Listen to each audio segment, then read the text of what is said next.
Sir, యాక్చువల్‌గా బయట వినిపిస్తున్న మాటేంటంటే, అంటే మామూలుగా ఒక సంవత్సరం, సంవత్సరన్నర కాలం హనీమూన్ పీరియడ్ అంటారు. యాక్చువల్‌గా మీ హనీమూన్ పీరియడ్ ఇలా ముగిసిందో లేదో, మీ కూటమి ప్రభుత్వం మీద విపరీతమైన అసంతృప్తి పేరుకుపోయిందని చెప్పి వైసీపీ వాళ్ళు చెప్పడం జరుగుతుంది. అసలేంటి సార్? అంటే మీకుండే ఫీడ్‌బ్యాక్ ఏంటి? వాళ్ళు వైసీపీకి పని పాటు లేదు. అసంతృప్తి ఎవరి మీద పెరిగిందండి? ఈ కూటమి ప్రభుత్వం మీద. అది అది పచ్చి అబద్ధము. అబద్ధాలు చెప్పడంలో వైసీపీ వారు దిట్ట. దాంట్లో అసలు అనుమానమే లేదు. వైసీపీ వాళ్ళు చెప్పింది ప్రజలు నమ్ముతారా? First point. కూటమి ప్రభుత్వం వచ్చిన తర్వాత అసలు ఎప్పుడూ కూడా ఊహించినటువంటి ఇన్వెస్ట్మెంట్స్ తీసుకురావడం జరిగింది. సిఏఏ సమ్మిట్లో సుమారు 12,25,000 కోట్ల రూపాయలు ఇక్కడ ఇన్వెస్ట్మెంట్స్ పెట్టుబడి పెట్టడానికి అని చెప్పి ముందుకొచ్చిన ఇండస్ట్రీస్ కానీ లేకపోతే ఇతర కంపెనీస్ కానీ వాళ్ళందరూ కూడా రావటం జరిగింది. ఇదేదో తూతూ మంత్రం ఇన్వెస్ట్మెంట్స్ కాదు. ఇది చాలా సీరియస్గా వాళ్ళు మెటీరియలైజ్ అవుతుంది అని అనుకుంటేనే ఎంఓయూస్ని కింద ఎంటర్ చేయటం జరిగింది. ఇది నేను చెప్పిన ఫిగరు ఇది ఏదైతే ఈ గూగుల్ డేటా సెంటరు వాళ్ళు 1,35,000 కోట్ల రూపాయలతోటి విశాఖపట్నంలో స్థాపిస్తామన్నది అది కూడా లెక్క వేయలేదు, దీంట్లో కలపలేదు. ఓకే. ఇది కాకుండా సిఫీ వాళ్ళు కూడా ఇన్వెస్ట్మెంట్ పెట్టి ఇక్కడ వస్తామని చెప్పారు, అది కూడా కలపలేదు. సో ఇన్వెస్టర్స్ సదస్సులో అద్భుతంగా రెస్పాన్స్ రావటానికి కారణం కూటమి. అక్కడ కేంద్ర ప్రభుత్వంలో నరేంద్ర మోడీ గారు పూర్తి సహాయ సహకారాలు, ఇక్కడ మన విజనరీ లీడరు అయిన చంద్రబాబు నాయుడు గారు ఆంధ్ర రాష్ట్రానికి ముఖ్యమంత్రిగా ఉన్న మలాన, అట్లాగే పవన్ కళ్యాణ్ గారు నిస్వార్థంగా రాజకీయాల్లోకి వచ్చి ప్రజలకి మంచి చేద్దామనే ఉద్దేశంతో వచ్చిన నాయకుల్ని చూసి కూటమి ప్రభుత్వము చూసి ఇన్వెస్టర్స్ రావటం జరిగింది. అంతకుముందు కూడా ఈ జగన్మోహన్ రెడ్డి గారు ప్రభుత్వం పైన తీవ్రమైన వ్యతిరేకత ఉన్న మలాన కూటమి అభ్యర్థుల్ని ఓట్లు వేసి 164 సీట్లు రావటం అనేది చరిత్రలో ఫస్ట్ టైము. సో 164 సీట్లు ఇచ్చిన రాష్ట్ర ప్రజలకి ముందుగా ధన్యవాదములు తెలియజేసుకుంటున్నాము. ఎందుకంటే ఇది గనక ఈ కూటమి ప్రభుత్వం గనక వచ్చి ఉండకపోతే అసలు ఈ రాష్ట్రం అధోగతి పాలైపోవాల్సిన పరిస్థితి ఉండేది. మొత్తము డిస్ట్రక్షన్ తోటే మొదలుపెట్టిన జగన్మోహన్ రెడ్డి గారు పరిపాలనా విధానం ఏ విధంగా ఉందనేది రాష్ట్ర ప్రజలందరికీ తెలుసు. అట్లాగా అటువంటి పార్టీ నుంచి ఎవరన్నా కూటమి మీద తీవ్రమైన వ్యతిరేకత ఉంది అని అంటే అది నమ్మశక్యం కాదు. అది కూటమి పైన విపరీతమైన అభిమానం పెరిగిందని చెప్పడానికి ఏమాత్రం సందేహం లేదు. సార్, ఇప్పుడు యాక్చువల్‌గా మీరు ఎంఓయూల కోసం చెప్పారు. యాక్చువల్‌గా 12,00,000 కోట్ల ఎంఓయూలు అని అన్నారు కదా సార్! అంటే లాస్ట్ టైమ్ 2014-19 వరకు కూడా విశాఖ వేదికగా ఎంఓయూలు ఇలాంటి సమ్మిట్‌లన్నీ నడిచాయి. అప్పుడు కూడా కొన్ని ఎంఓయూలు అయితే చేసుకున్నారు. అంటే ఆ ఫిగర్ నాకు ఎగ్జాక్ట్‌గా తెలీదు. కానీ అప్పుడు, ఇప్పుడు కూడా వైసీపీ వారు చెప్పేదేంటంటే, అది తూతూ మంత్రంగా నడిచిన ఎంఓయూలు. అంటే ఏదో ప్రజల్ని మభ్యపెట్టడానికి ఒక షో ఆఫ్ చేయడం కోసం చేస్తున్నారు. కానీ ఒకవేళ నిజంగా అదే జరిగుంటే ఈ పాటికి 2014, 19లో వాళ్ళు చేసుకున్న ఎంఓయూలు నిజంగా సాకారం అయ్యుంటే, ఈ పాటికి ఎంతో ముందుకు వెళ్ళిపోయేది కదా! ఈసారి కూడా ఈ 2024 29లో కూడా అదే జరగబోతుంది. రాష్ట్రాన్ని వీరు వెనక్కి తీసుకొని వెళ్ళిపోతున్నారని చెప్పి వైసీపీ వాళ్ళు పదే పదే చెప్తూ ఉన్నారండి. దాని మీద మీ కామెంట్ ఏంటి సార్? వాళ్ళు వెనక్కి తీసుకువెళ్ళటానికి సిద్ధహస్తులు వైసీపీ వాళ్ళు. వాళ్ళకి పురోగతి చేయాలనేది వాళ్ళకి ఉండదు. ఫస్ట్ డిస్ట్రక్షన్ మోడ్ తోటి మొదలు పెడతారు వైసీపీ. సో వాళ్ళేదో అన్నారని చెప్పి మీరు వాళ్ళు మైక్ పట్టుకుని నాతో మాట్లాడటం అనేది అంత అప్రాప్రియేట్ కానప్పటికీ కూడా నేను క్లారిటీ ఇవ్వాల్సిన అవసరం ఉంది. కానీ నేను అడగడం ఇదివరకు వాళ్ళ వెర్షన్ నేను నో, అడుగుతున్నాను that's sir. Fine, that's fine. You have every Liberty to ask. అది ఇప్పుడు ఇదివరకు 2014 నుంచి 19 వరకు జరిగిన ఎంఓయూస్ మెటీరియలైజ్ కాలేదు అనేది వాళ్ళు ఉద్దేశం. మెటీరియలైజ్ ఎందుకు అవునండి. అవుతుంది? వైసీపీ ప్రభుత్వం వచ్చాక మెటీరియలైజ్ అవుతే మా చేతులు కాలిపోతాయి అనే భయంతోటి వాళ్ళు మెటీరియలైజ్ చేయలేదు. ముందుకు ఓకే. వచ్చారు, వెనక్కి వెళ్ళిపోయారు. ఈయనే పంపించేశారు కదా! ఓకే. ఎన్నో అంటే అది ఫ్రాంక్లిన్ వైసీపీ టెంపుల్టన్ ప్రభుత్వం కావాలని చేసిన ఇదా అండి? 100%. అంటే వాళ్ళని చూసి భయపడి ఆయన ఏం చేశారు, ఫస్ట్ రావటము ప్రజావేదికని కూల్చేశారు. అన్నా క్యాంటీన్‌ని మూసేశారు. ఎవడన్నా ఇటువంటి పనులు చేస్తారా చెప్పండి. సో అట్లాగే ఏపీ టిడ్కో హౌసింగ్ ప్రధానమంత్రి ఆవాస్ యోజన ప్రాజెక్ట్‌ని కూడా సర్వనాశనం చేశారు.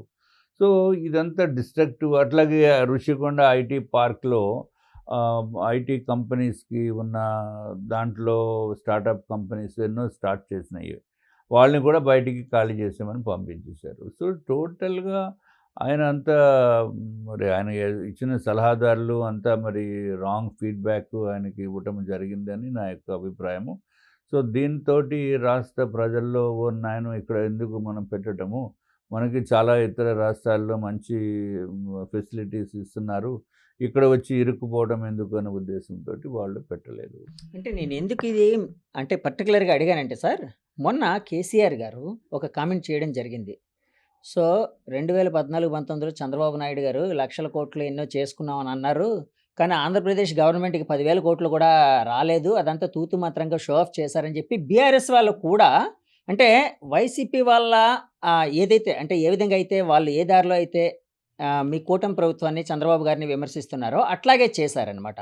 సో దానికోసం అని అడుగుతున్నానండి. అంటే ఈ విధంగా కేసీఆర్ గారు ఈ విధంగా వ్యాఖ్యలు చేయడం పట్ల మీ అభిప్రాయం ఏంటి? అంటే వైసీపీకి, బీఆర్ఎస్‌కి ఒక ఫ్రెండ్‌షిప్ ఏమైనా ఉంది? అది ఇంకా అంటే అప్పట్లో ఫ్రెండ్‌షిప్ ఉందని మీరు చాలా సార్లు మీ కుటుంబంలో ఎంతోమంది నాయకులు చెప్పేవారు. అది ఇంకా కంటిన్యూ అవుతుందని అనుకోవచ్చంటారా అండి? I don't know that. ఎందుకంటే ఇదివరకు కేసీఆర్ గారు అప్పుడు వారు ముఖ్యమంత్రిగా ఉన్నప్పుడు జగన్మోహన్ రెడ్డి గారు చెప్పిన ప్రపోజల్స్ అన్నిటిని కూడా కొంత సానుకూలంగా చాలా బాగా సన్నిహితంగా చేసినట్టుగా మనము చూడవలసిన అవసరం ఉండేది అప్పుడు.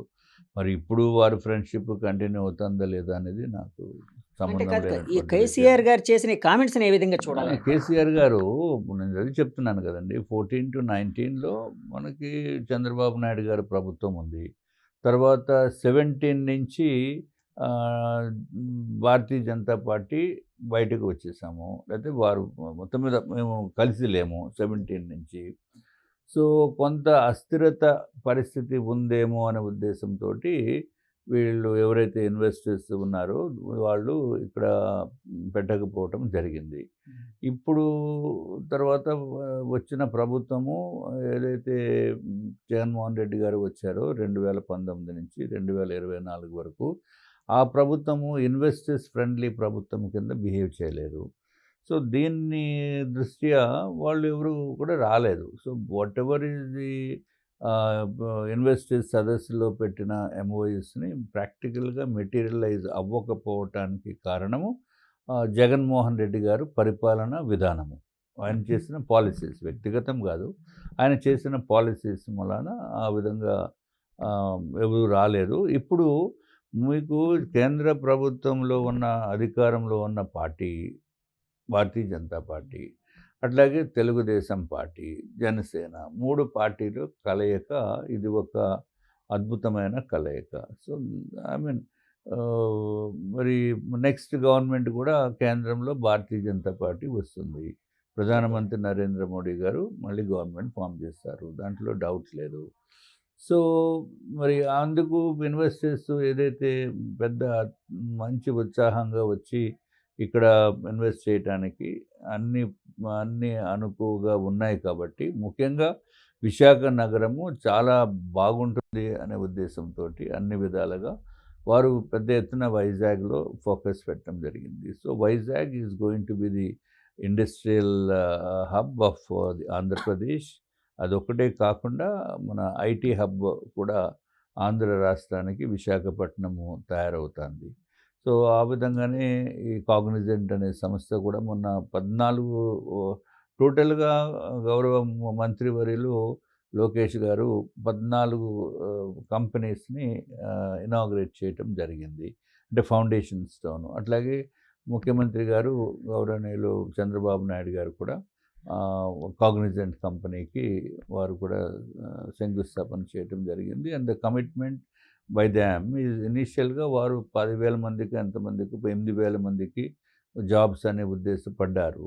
కానీ సబ్సిక్వెంట్గా దాన్ని ఒక 20,000 25,000 వరకు తీసుకుని వెళ్ళే పరిస్థితి ఉంది. So I'm very sure within 2 years Vizag is going to be టోటల్గా రిఫార్మ్ అయిపోతుంది. In the sense unbelievable growth will be able to see in Visakhapatnam.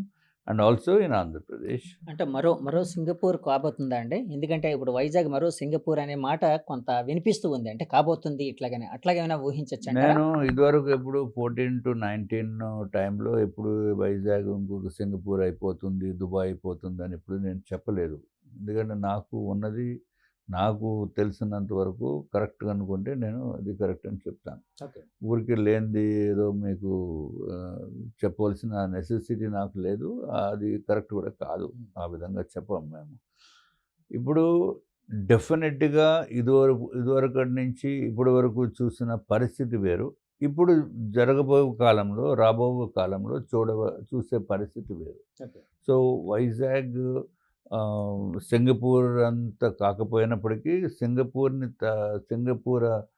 సింగపూర్‌కి వెళ్ళక్కర లేకుండా ఇవన్నీ కూడా ఇక్కడే వచ్చేసే పరిస్థితి ఉన్నాయి. ఓకే. ఎందుకంటే అన్ని విధాలుగా roads, infrastructure, companies, employment, financial hub కింద తయారవుతుంది విశాఖపట్నం. So many companies. ఇదివరకు ఐటీ స్పేసు ఖాళీలు ఉండిపోయి ఎక్కడ కూడా ఆఫీసెస్ ఫిల్ అయ్యేది కాదు. ఎవరు కూడా అద్దెకి తీసుకునే దానికి కూడా ముందుకి వచ్చే సాహసం కూడా చేసేవారు కాదు. 2019-24 కానీ ఇప్పుడు టోటల్ ఆఫీస్ స్పేసెస్ అన్నీ కూడా full okay. With the IT company, IT employees తోటి. సో, మరి ఇదే ట్రెండ్ ఇంకా పెద్ద ఎత్తున కంటిన్యూ అవుతుంది కాబట్టి వైజాగ్‌కి చాలా పొటెన్షియల్ ఉంది.